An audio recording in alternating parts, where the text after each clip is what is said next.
Heck of a night, huh? Almost wish I had my white robe on me out here, out on the balcony.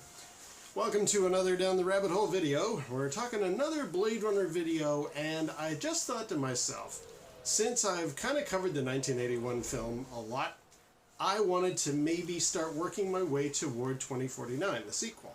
But before I just leap over that several decades down the road from when the first film came out, I'm not going to talk about the first film anymore. I've really covered it in depth.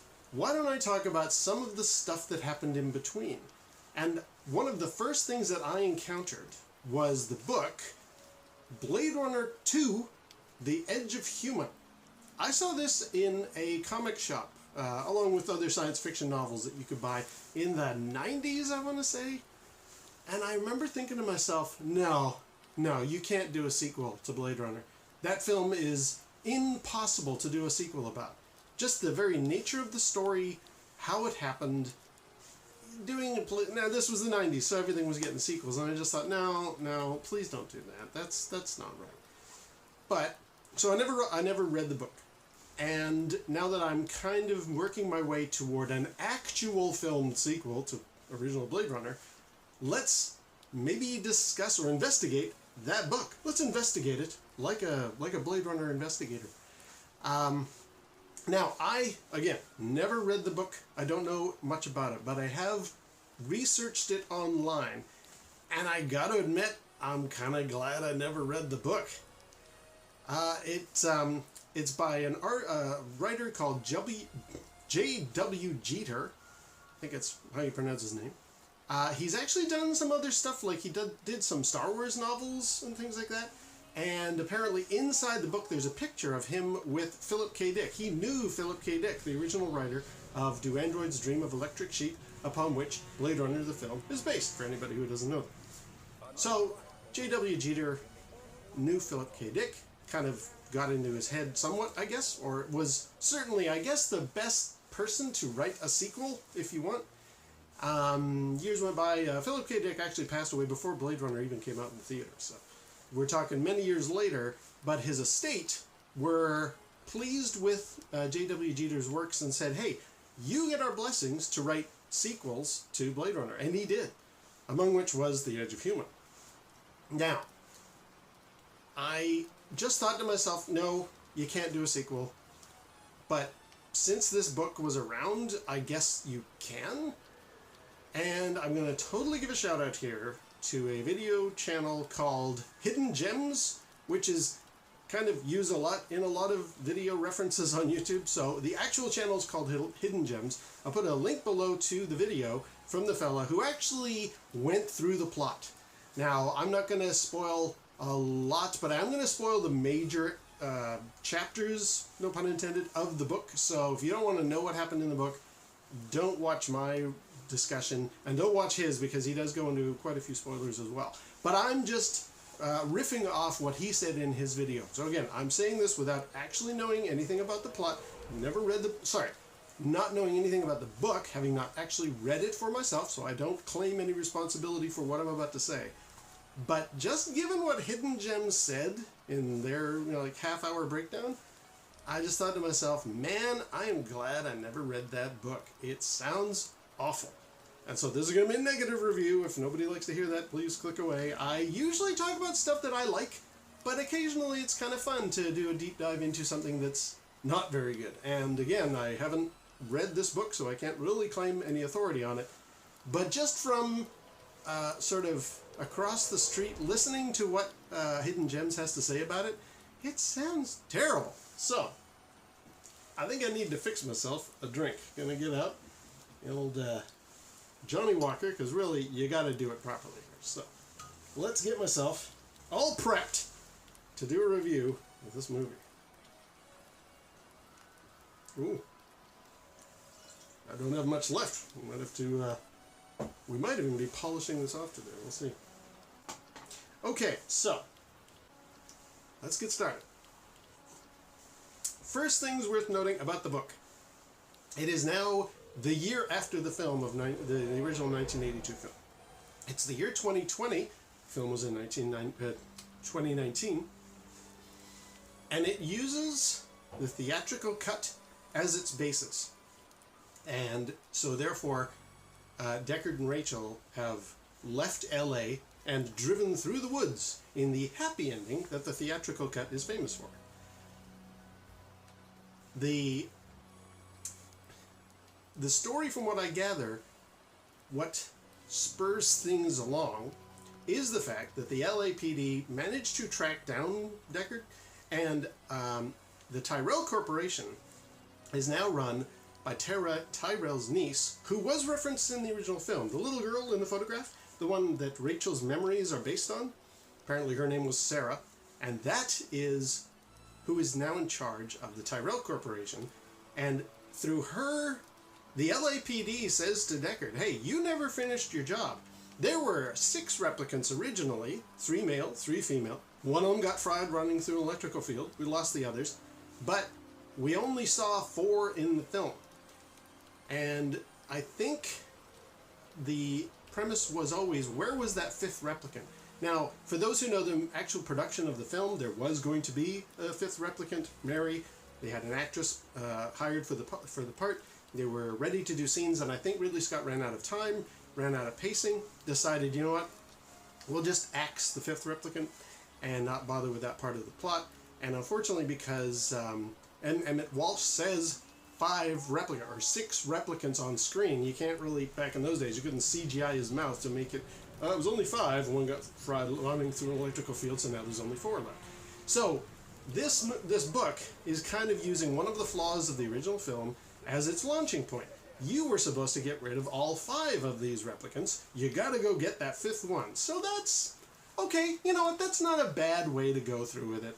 I get, you know, you need some kind of a hook to bring the story back to life.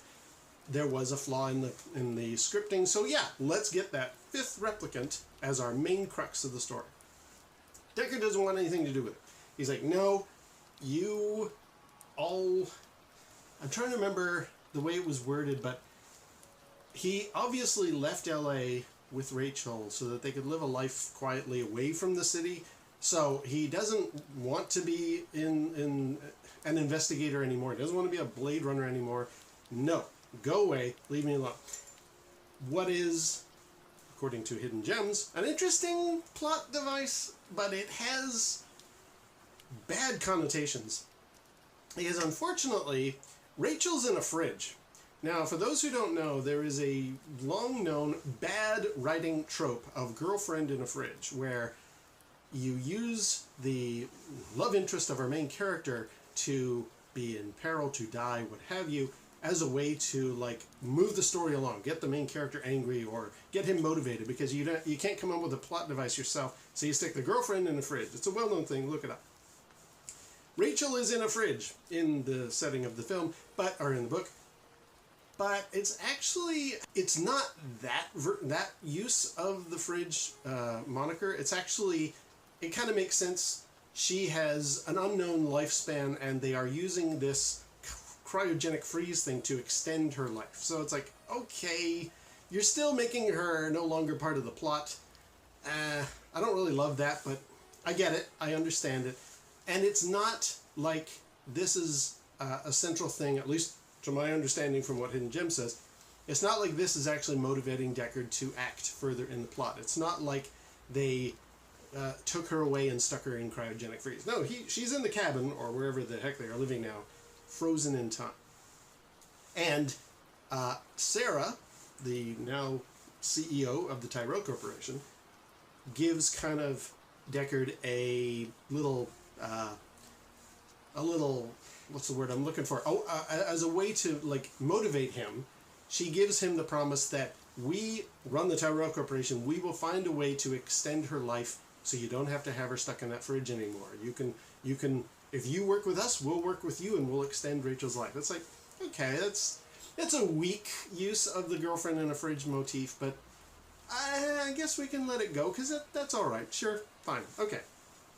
So, it's worth noting, according to Hidden Gems, Sarah Tyrell, the now CEO, this woman in charge, is maybe hinted at as being maybe the villain of the piece, and she has, according to Hidden Gems, she has this plot or idea, or maybe it's just an easy, convenient thing, but apparently the government have an off switch to destroy the Tyrell Corporation.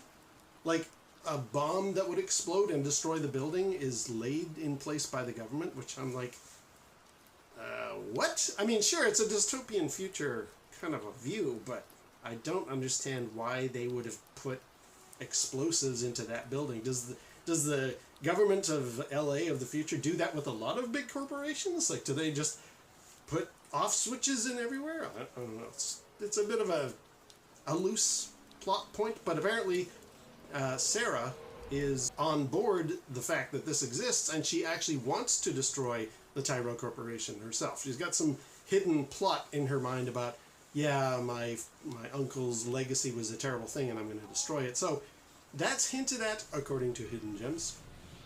I don't really get that, but okay, fine, sure. Then the other part that really seems to blow me away, again, according to Hidden Gems, Sebastian is still alive? Apparently he's living again. Now, he was very clearly in, I think, every version of Blade Runner, no matter what cut you watch. At the end of when Tyrell's had his head squished in, and Roy turns and sees Sebastian scurrying away, the next shot in practically every cut that I know of, Deckard's sitting there and you hear Bryant's voice saying the body that was identified with Tyrell was Sebastian, J.F. Sebastian. I want you to go down to where he lived. So, if the cops, they identify that as a dead body, then how, under what circumstances is Sebastian back in the sequel? These are not good plot points. Apparently this book has got some pretty bad reviews, bad ratings.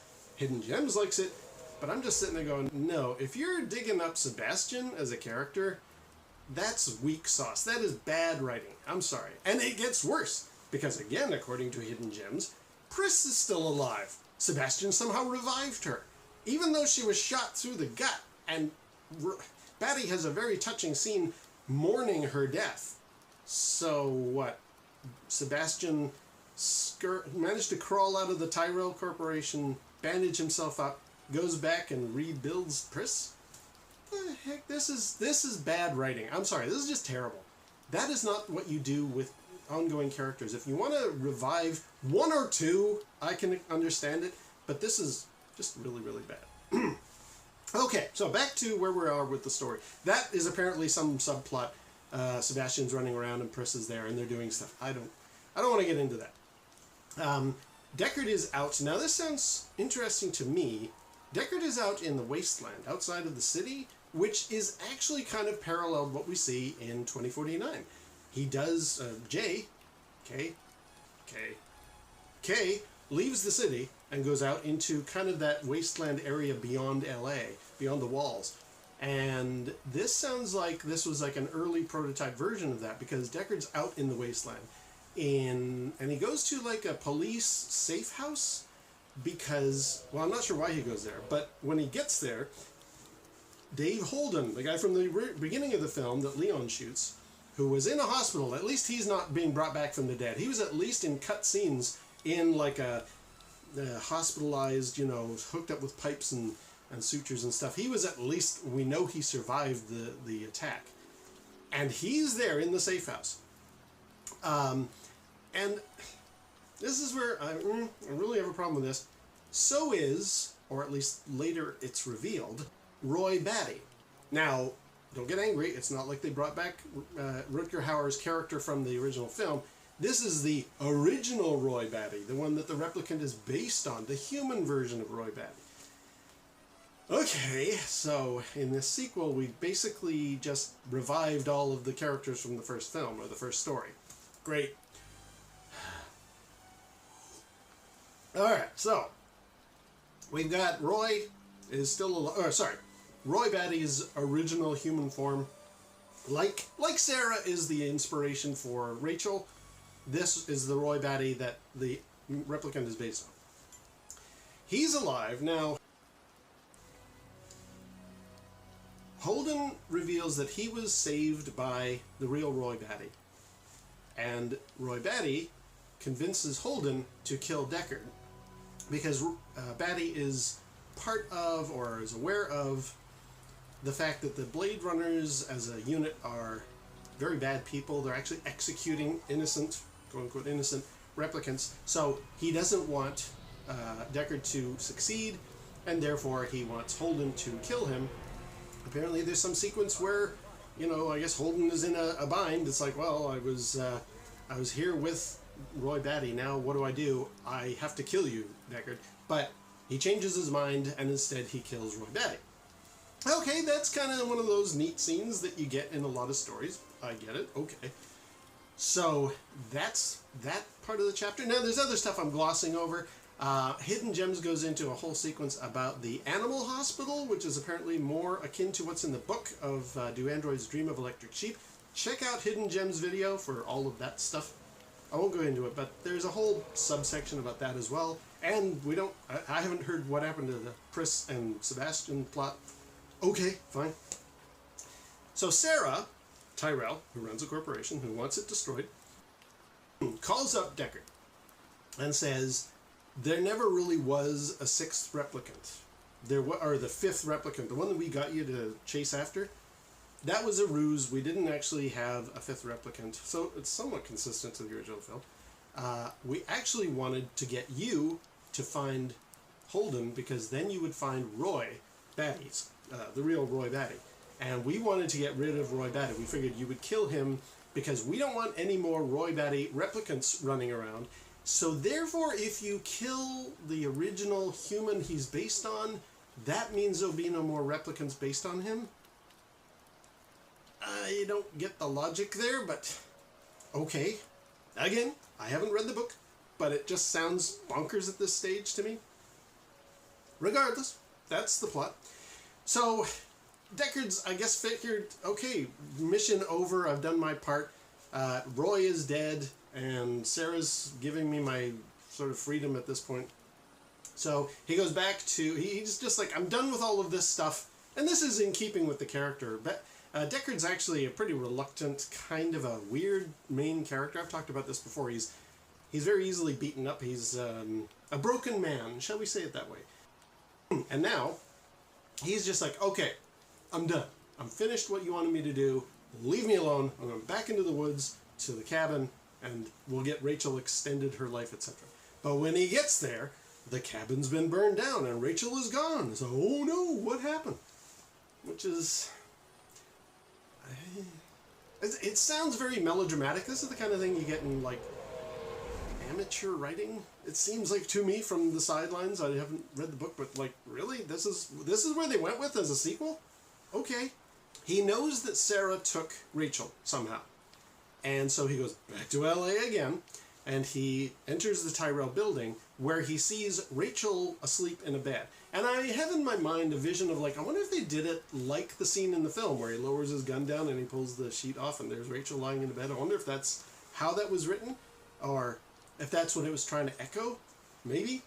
But then he discovers Sarah pops up on one of the terminals and basically tells him that Rachel's running out of time and she can't be saved, and then she fulfills this dream goal of hers to have the government blow up the building. So she sets off the explosives or the timer or something, and so Deckard rushes like a crazy guy, grabs Rachel and, you know, gets out of the building in an action sequence. And all I know at that point for the final reveal, the big twist at the end, is when he is away, he escapes, he's got Rachel with him, he then looks at her and discovers, oh no, big plot twist, it's not Rachel, it's actually Sarah. Dun dun dun! Other than that, I don't know anything about the movie or the book. Hidden Gems goes into more, but when he got to Sebastian being alive, I was already checked out. Having heard all these other details, I'm just like, this sounds like a terrible book. A terrible sequel. Like, you can do sequels well, and I remember when Aliens was announced, I thought, no, they can never do a sequel to Alien. That's impossible. They did an excellent job. How?